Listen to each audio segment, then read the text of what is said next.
Dalam Bapa dan Putra dan Roh Kudus. Amin.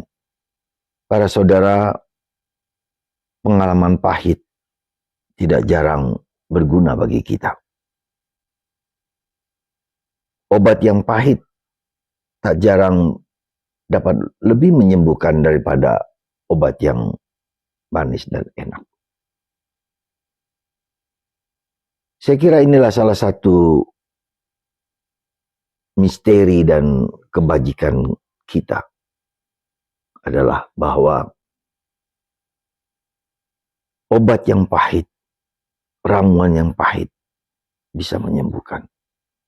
Penderitaan dan pengalaman yang pahit bisa membuat orang lebih bisa bertumbuh berkembang. Itulah yang dialami oleh Yesus ketika Yesus ditolak di Nazaret, di kota asalnya sendiri. Orang-orang menolak Yesus karena Yesus dianggap tidak ada artinya. Sama seperti mereka. Mereka tidak tahu dan tidak kenal siapa Yesus yang sesungguhnya. Dan inilah, dan setiap orang juga demikian. Apakah saya tahu orang lain? Enggak juga. Karena memang saya juga tidak tahu siapa diri saya sendiri seringkali. Itulah sebabnya mengapa kerjasama, mengapa interaksi, ya, mengapa kerap kali terjadi salah paham.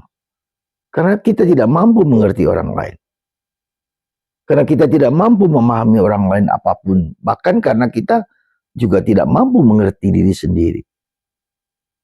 Karena itulah maka interaksi dan pengalaman pahit itu adalah cambuk, adalah obat untuk memeriksa, mengerti siapa diri kita yang sesungguhnya.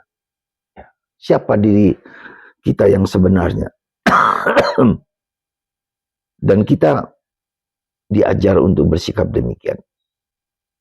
Yesus ditolak oleh orang-orang Nazaret karena mereka tidak mengerti siapa Yesus.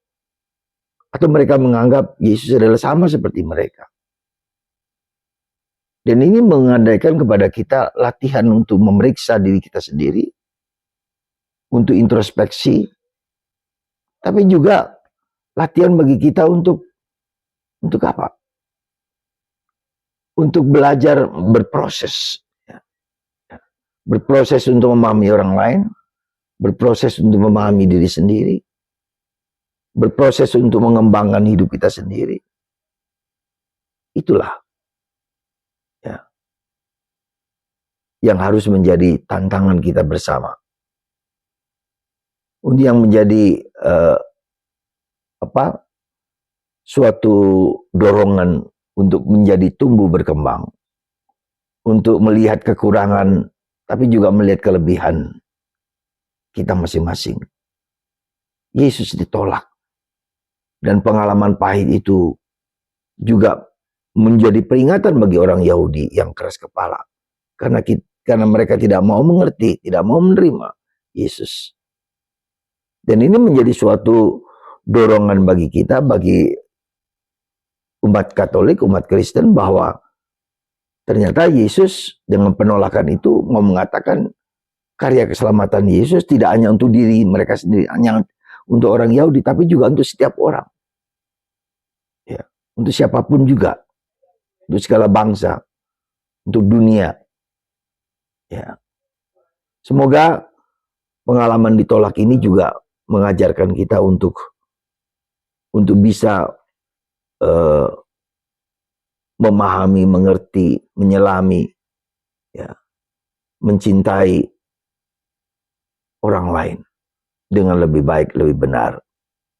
Semoga Anda dan saya untuk belajar bisa menerima segala kritik, segala tanggapan, segala pengalaman yang tidak baik menjadi sarana kita untuk mengenal apa yang sesungguhnya Tuhan inginkan bagi kita.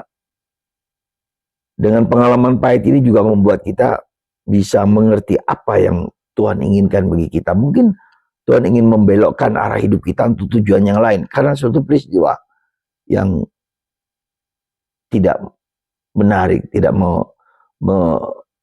yang menyakitkan bahkan. Semoga kita semua dikuatkan dan diteguhkan untuk belajar dari pengalaman-pengalaman yang tidak baik, pengalaman-pengalaman yang tidak menyenangkan. Berkat Tuhan atas kita semua, dalam nama Bapa, Putra, dan Roh Kudus. Amin.